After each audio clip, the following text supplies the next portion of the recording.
everyone, I am Rebecca from ChemKnits, and today we are going to dye some yarn with food coloring, specifically some Wilton's icing colors. These are the food coloring where I got my start dyeing yarn, and so I'm very excited to play with them today. Even though these days, if I'm going to go for food coloring, I would go for more something like the Wilton Color Right system. It's a lot easier to mix and get the colors that you want. But these three colors, Wilton's Violet, Wilton's Teal, and Wilton's Copper, are three of my favorites. I want to give a huge shout out and thank you to today's lab partner, Kathleen. Kathleen, thank you for being my lab partner here today. And the project we're working on today is going to be some dip dyeing. We are going to dip dye some non-superwash yarn into some teal and then into some copper. But we're also going to do some color breaking, and we might get breaking with dip dyeing into two colors, but I'm also going to go for some intentional breaking where we're going to mix the teal and copper together, and we're also going to break some Wilton's Violet because I haven't done that in a long time, and that is a signature of mine. The yarn base we're going to use when we dip dye into two colors is Merino Style DK from Knitpicks. This yarn is 100% merino wool. It is non-superwash, and it's a lot easier to capture the color breaking on non-superwash yarn because you can really slow down the rates that those blues break. And when you slow it down, it's almost as though you're dip dyeing, say, into a red and then getting more of a tonal blue all over when you increase the acid in the end. For the more color breaking portions of this video, I plan to use Knitpicks Wool of the Andes worsted weight yarn. This yarn is 100% Peruvian Highland wool, and I'm going to go pre-soak all of the yarn in some plain tap water with no additional acid for at least 30 minutes. Food coloring molecules are a type of acid dye, and so you can dye yarn with food coloring using the same techniques that you might use for acid dyes. The only difference is that food coloring is improved for consumption and wasn't optimized for their fiber dyeing potential. But to dye yarn with food coloring, you need to have your artificial food coloring, you need acid, we'll be using vinegar today, you need heat, we're going to use kettles on the stovetop, and then you need a protein-based yarn. This will not work on cotton or synthetics like acrylic. You want to have wool, superwash wool, silk, alpaca, some other animal protein-based fiber. Nylon has a similar structure to the protein fibers, and so that also will work to dye with food coloring. I am personally comfortable dyeing yarn with food coloring using cooking pots as pans, as long as I'm only using kitchen safe tools and equipment for the entire process. I never mix anything that is dedicated for dyeing yarn with things that are dedicated for food prep. I plan to use my dedicated dye pots because I have them and I love them for dyeing yarn, but I'm going to mix the dyes starting with some new cups and some kitchen measuring spoons just to keep the food coloring food safe. And then after I've mixed the dyes, then I'll set up my kitchen for all my dedicated dyeing equipment. Before we play with the teal and copper, let's quickly go and break some Wilton's Violet food coloring. I measured out 1/2 teaspoon of the Wilton's Violet food coloring and dissolved it into some warm tap water. Then I set up my dye bath with 8 cups of water, 1 tablespoon of white vinegar, and brought that to a boil before adding our dye. I wanted to be ready to dip dye the yarn immediately after adding our dye because those red 3s can crash out of solution pretty quickly. And so once I added the dye, I then started dip dyeing our yarn slowly until I saw most of those reds disappear, and then I added in the final end to give us that beautiful pink to blue transition. Now, color breaking is all about the rates that the colors bind to yarn. Wilton's Violet has a mixture of red 3 and blue 1, and these two food coloring molecules bind to yarn at completely different rates, with the red striking faster and the blues striking a lot slower. I'll talk more about that and the ingredients of the other colors in a moment. And so if you can take advantage with your non-superwash yarn, lower acid, so one color will strike super fast and the other strikes slower, you can get this dramatic color separation or breaking. Once I was done dip dyeing the color, I added a little bit more acid to help those blues finish striking to the yarn. And then I let everything heat for 30 minutes before removing the yarn to let it cool off camera. Wilton's Violet is a color I've used all the time. We know it has red 3 and blue 1. This allows it to break really beautifully because the red 3 strikes a lot faster than blue 1. Teal also breaks. It has blue 1 and some yellow 5 in it. The breaking in teal is very subtle, but you can see more of a green to more of a blue because the yellows strike slightly faster. I don't remember how copper breaks or if it breaks on its own. It has a little bit of everything. We've got yellow 5, red 40, red 3, a little bit of blue 1 in there as well. And so those reds will strike a little bit faster, but I don't think that the breaking in the copper is dramatic. But when you combine the copper and the teal, we did get some dramatic color breaking. And so I want to recreate that today. As a little reminder of what I just was saying, with your food coloring pigments, the reds strike the fastest, with red 3 being a little bit faster than red 40, and then blue 1 is the slowest. And so you know that a food coloring mixture will break if you have a combination of reds and blues in there. You can get breaking with some of the other colors, but if you see blue and red, you can pretty much guarantee the color breaking. Now we're finally going to dye our colorway that we're going to dip dye into 2 different colors separately. First teal and then copper. I quickly measured out 1/2 teaspoon of each of these colors separately and dissolved them in hot tap water so we would have our dye ready to go. In this pot, I have 24 cups of water, and I'm going to bring over our teal dye. Since we don't have red number 3 in here, I don't need to add the yarn as fast as I did last time. Okay, and we're going to stir things up, and oh, I need acid! We don't want to forget that. Let's go ahead and do 6 tablespoons of white vinegar, which gives us a ratio, because we have 24 cups of water, of 2 tablespoons of vinegar to 8 cups of water. Okay, and now I'm coming in with our 200 grams of yarn. At this ratio, we may not see as much color breaking, and that is mainly because our blues may strike a little bit faster. If this were violet and we had red 3s in there, I mean, red 3 can start striking the yarn even with no acid sometimes. My tap water is slightly acidic though, so we may or may not get a ton of breaking on here, but we will be concentrating our teal colors on one end. And so some of that should be showing through when we come and do the copper on the other side. But how much of the copper color we see versus maybe more green will depend. And so I am still trying to go slow because there's a chance we might see the breaking here. But for now, things are still feeling teal when I dip in. But as you dip, if you're looking for breaking, you want to look for the colors to shift. But you can see how the yarn looks dark underwater, and when you pull it out, some of that color drains away. You see, and it's getting a little bit more green. That is some breaking. But we're still seeing a lot of teals in here. And my goal with this is not to dip dye. Well, okay, no, that's wrong. My goal is absolutely to dip dye. My goal isn't as much to get the colors to break here, which is why I started with more acid, as it is to get one color more concentrated at one end than the other. It is getting bluer,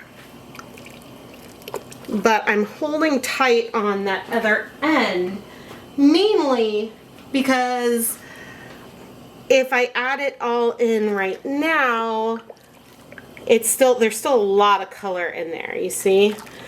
And so I'm gonna add a little bit more acid, 2, 3. Now, if we had superwash yarn, using 2 tablespoons of white vinegar per 8 cups of water would be enough for a lot of the color to absorb, and we might only get a pastel color at one end. And so you'll want to use less acid if you're doing a superwash yarn. But I have a feeling that's still going to be rather teal, although I do see, and let's see if you can kind of see in the pot, that there is a little bit of a shift, but I think maybe you can't see because of the angle I have. And I think on camera it's hard to say if we have more yellow down there than up here. I am gonna go ahead and heat this. Let's start with 15 minutes. We want to absorb most of this color before we go on to the copper, but the blues do take longer, so I may need to wait closer to 30 minutes. But again, we'll see. I'll see you in 15. All right. Let's see. Oh, I forgot that there's 2 skeins. I pulled it out and was like, wait, why is there still a yarn? Oh my gosh. And so, yeah, I'd say it's hard to say with this color in this circumstance if we changed the hue and not just the intensity, but we did absorb all of that blue, which is great. All right, I am gonna let things sit for a little bit. I want the yarn to cool off a little bit before I move the zip ties, so that way we can dip dye into the copper. So I'll let it sit maybe 10 minutes or so, but I'll remove it from the hot dye bath. Because if I left it on top of the pot, it wouldn't cool at all, it would continue to steam. Yeah, this does feel a little bit less yellow, but there's a lot of sun, so I'm perched a little awkwardly on my work surface. All right. And I've moved the zip ties, that way the lightest end, this blue end, will go in first, and our teal end will go in last. And I'm gonna try to do this slowly, but we'll see how it goes. You've probably noticed that I'm not wearing gloves today, and that might be a mistake. I have stained my skin a bit. Okay, I'm gonna stir this guy up.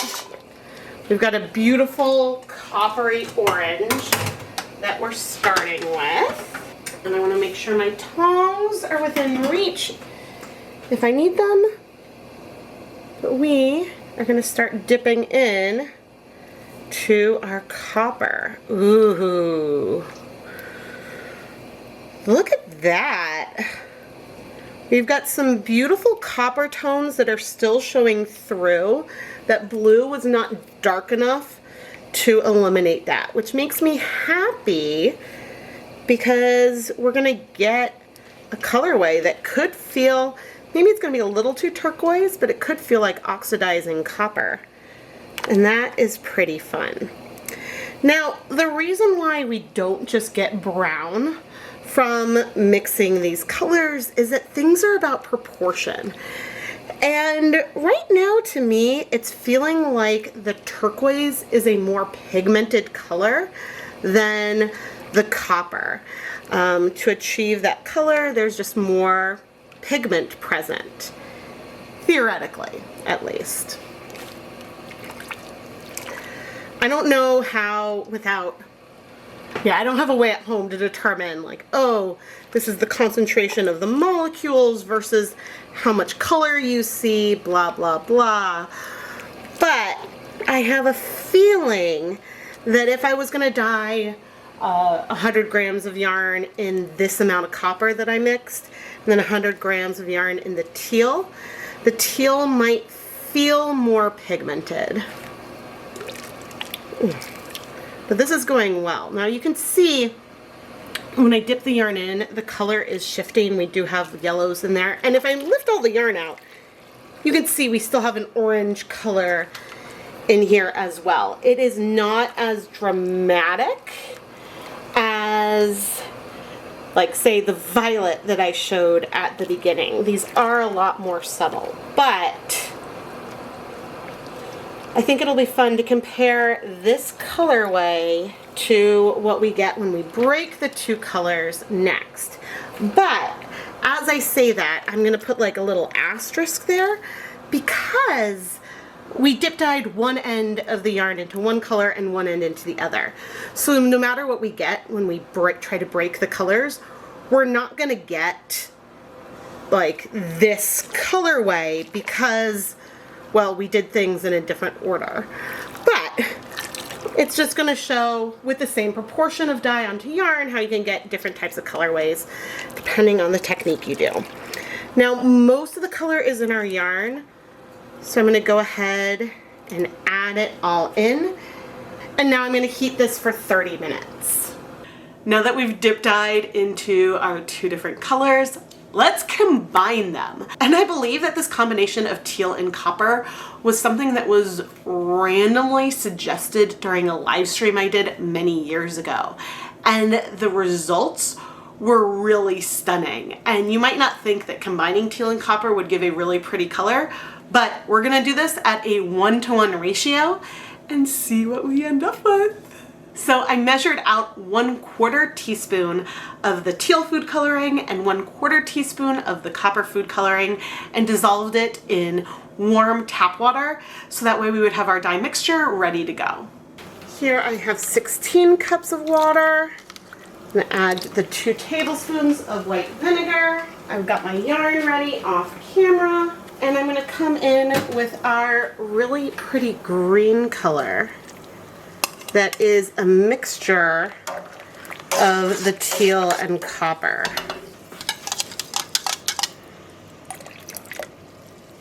And so it is possible to get some really beautiful muted tones with food coloring. All right, this is Wool of the Andes this time, but we're gonna come in. I'm trying to do this slow. So if I dip in and bring it out, you notice how all those blues are coming out and we're left with those more red tones? That's because at this concentration of acid on a non-superwash yarn, some of the blues may strike, but a lot of it won't. And so we should be able to get a really, really pretty color breaking here. Whether or not we end up with blue at the end or we have more of sort of a brownish color at one side, we have to see. But we do see a pretty green, you know, with the yarn in the water right there. But as I lift it up, again, a lot of that color just sort of drains away because our yarn is acting like a sponge. It is not soaking up those colors yet. Where's my spoon? And so you can check with a spoon on the color to get a feeling of when you may want to add everything in, or if you want to wait longer because we're waiting for those reds to strike. You can take a break and let things sit a little bit, but you can see that we're still getting reds here on our lightest end. And ooh, look at that color down there. Now you'll notice that the finishing color this time is looking more green versus being more blue. And that's because I guess at these ratios, I'm not separating the yellows and the blues very much at all. Let's see. Okay, we still got a green, but it is looking brighter and brighter each time I go in. And we've got less and less of those reds. Now, I used to do a lot of live streams where I would randomly combine different food coloring colors. Whether it was Wilton icing colors, I would draw them out of a hat, or if it was rolling dice and then doing different drops at random proportions. And if that is something you would like me to do again, I'd be happy to do a live stream like that. I've sort of moved on into games with a, ooh, Check out that color. We're getting more of those blues. Yeah, it's definitely turning more blue. I've transitioned to doing more games with acid dyes where I would randomly pick a technique to play around with. And so, yeah, I guess I'm just curious to know, and as I say that, I'm going to add this end in. I'm curious to know if you would like to see me do some of those random food coloring combinations again. And I guess, again, the reason why I stopped is that there's really 5 to 6 main food coloring molecules that we come into frequently. And of those, you know, I feel like we've seen a lot of different combinations that we can get, but you can get some fun dramatic breaking like this, and it's really fun to see that. And so if you want to see more of those random live streams, I'd be happy to try that again. Or I can stick and play with the acid dye kinds of experiments as well. Now, we have a bright-ish blue on one end here. The other end is a lot more brown. And it's just interesting to me how like the top end is very similar between this and when we dip dyed, sort of rotating between the two colors. But anyway, I'm going to heat this for 30 minutes. And when the timer goes off, we'll take a closer look at the yarn. I was on hold with customer service when the timer went off, so this is cooled in the pot for maybe 20 minutes or so. Oof. But we have a beautiful like brown to teal colorway here. And you see this little bit of a pink ring. That's what can happen from some of the red 3s as it crashes out of solution a little bit. Now in contrast, look how much more of a copper color we have on this one. Each of the skeins has the same total amount of dye. It's just the proportions on different areas of the yarn are different. And so that's what gives us that copper still showing through. And editing, Rebecca will double check that there was red 3 in the mix. I'm pretty certain there was. And I know we have different yarn bases here with our merino versus Peruvian Highland wool, but you do see some of this color sort of in the middle of this colorway that we have here. But we'll look at this closer once everything is dry. I'm gonna let the yarn cool completely so we can wash it. Let's wash all of our food coloring dyed yarn together. Popping her in, making sure I can have the zip ties out. Oh, look at that blue! Oh my goodness. The zip ties really do come in handy for hanging on to the yarn. It's a safe place to pick it up, so that way I can avoid tangles. Because without the zip tie, if I was just going to pick it up here, I might not get the whole skein. And so if you're not using a zip tie, try to pick the yarn up by the ties as best as you can. Now there's no soap in here yet, so those bubbles, I mean, I don't think there's any soap in here yet. But I'm going to add a little bit of some dish soap and fill the container back up. I just turned off the water. The base can be a little full with 400 grams, but the nice thing is you can get a feel for the variety of colors you can get with food coloring. Oh my gosh. And we have no color bleeding. So I'm going to go ahead now and rinse out the soap. Then I'm going to put the yarn through my spin dryer to remove a lot of the excess water, hang it up to dry, and we'll take a final look at these colors. Here is our stunning colorway we created when we dip dyed one end of the yarn into teal food coloring and the other end of the yarn into copper.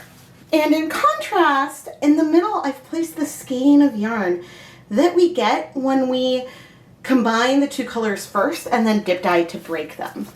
Now, the colors that we feel in here, we feel almost that deepest brown here and the lightest end here. So it's almost like this segment that is the middle overlap of the colors is what got exaggerated here. And that's pretty fun to see, honestly.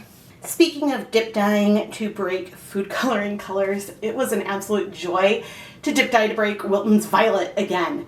This is a colorway that I consider a signature of mine, and it brings me so much joy to see this extreme shift of colors, because I believe that Wilton's Violet food coloring is the most dramatic color breaking with food coloring you can get, because the two components in it, the red 3 and the blue 1, are the opposite ends of the spectrum when it comes to how quickly those colors will strike onto yarn. Maybe someday I need to do another Broken Violet video, but then also use Wilton's Color Right to dip dye one end into blue 1 and the other end into red 3 to create a faux Broken Violet kind of thing. If that's something you want to see me do, please let me know down in the comments below.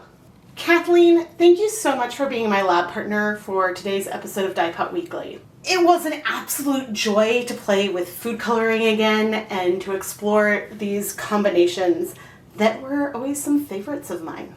If you'd like to learn how to become a lab partner like Kathleen, go and check out the listings in the ChemKnits Creations Etsy shop. There's 2 different ways that you can become a lab partner. You can become a last-minute lab partner and look at a list of videos that I've already started filming, and then pick one of those to have me give you shout-outs in that video and you get the yarn. Or you can become a lab partner and pick the yarn base you want me to dye, tell me some colors to avoid, and then I'll start working on a video for your lab partner video. Feel free to send me a message on Etsy if you need any clarification, or if you want to see if I have a particular yarn base that maybe isn't one of the standard options for the lab partner listing. I do ask, however, that you leave Etsy messages to questions regarding shop inventory and things. If you have suggestions for other videos and things that you would like to see, please leave me a comment on the video. And of course, my Etsy shop, ChemKnits Creations, is filled with dozens and dozens of skeins of hand-dyed yarn that have been featured in my videos. And so it's worth checking out because there's so much pretty yarn and you can give it a wonderful, loving home. I am Rebecca from ChemKnits, and thank you so much for watching.